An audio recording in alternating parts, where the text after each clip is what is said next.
The most radical thing your church can do right now isn't launching another ministry, starting a new service, or expanding your campus. It's the Sabbath.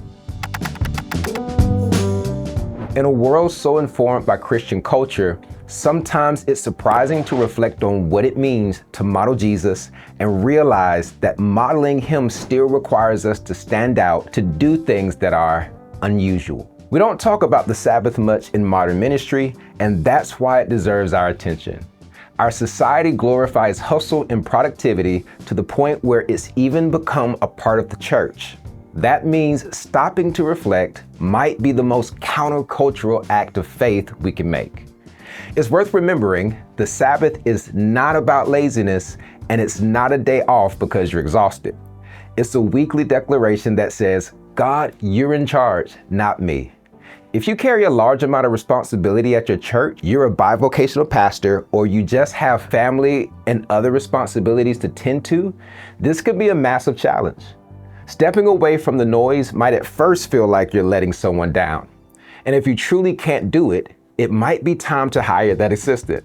But the truth is, this is necessary for you. God modeled rest before sin ever entered the world, not because he needed it, but because we do.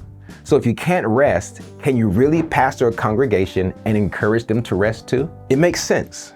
Many pastors feel they can't rest for one reason or another. There's always another sermon to prepare, another message to respond to, another event that needs your attention. With modern fast-paced culture, we often treat ministry like a machine to tend to instead of a calling to answer. And it's tempting to believe that it will malfunction without us. But that's not faith. That's fear. Ministry should not always be about production, preparation, and performance. To put all of our energy in that is to put our worth in what we can control instead of allowing God to take control. Sabbath interrupts this fear, and that's why it's necessary. Getting lost in our to-do list can undo the very thing we're trying to accomplish by getting things done.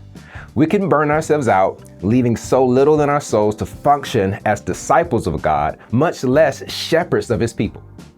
How often do we try to avoid stress by tackling our stressors instead of taking time away from them? Now I know, the idea of Sabbath feels almost impossible today. We live in a world that never shuts off. Notifications, meetings, and ministry emergencies don't respect your calendar. So how do we find the rest that allows us to preach from overflow and not depletion? When you rest, you lead from trust. It's not just one of the most effective ways to feed your soul, but also to model leadership. When you stop working, take time away from the things you have to, you're preaching a sermon without words, one that says, God sustains this, not me. So how do you embody the Sabbath in an age of constant connection? Start by choosing a consistent day, even if it's not Sunday. Protect it like you would a meeting with your most important donor, because it's a meeting with your Creator, a period of time to give him your full attention. In this time, do things that restore you. Worship, go outside, spend time with your family, read scripture slowly, not for sermon prep, but for your soul. Seek wisdom in the quiet, in the stillness. And this is the easy part because it's so embedded in who you are. Teach the Sabbath. Encourage your congregation to practice the Sabbath too. Most people in your church are probably exhausted, running on empty, and trying to find peace in productivity. What if your church became known not just for what you do, but for how you rest? The Sabbath is our way of saying, Lord, even when I'm not working, you still are, and I'm willing to surrender. And that's the kind of faith that can reshape an entire community. When pastors live rested, their churches follow. When leaders honor God's rhythm, their people learn to live in it too. And out of that rest flows generosity, creativity, and spiritual health that no amount of business can produce. Jesus withdrew to the mountain to take time away from the crowds. Even the Son of God knew he couldn't sustain himself without being poured into by the Father.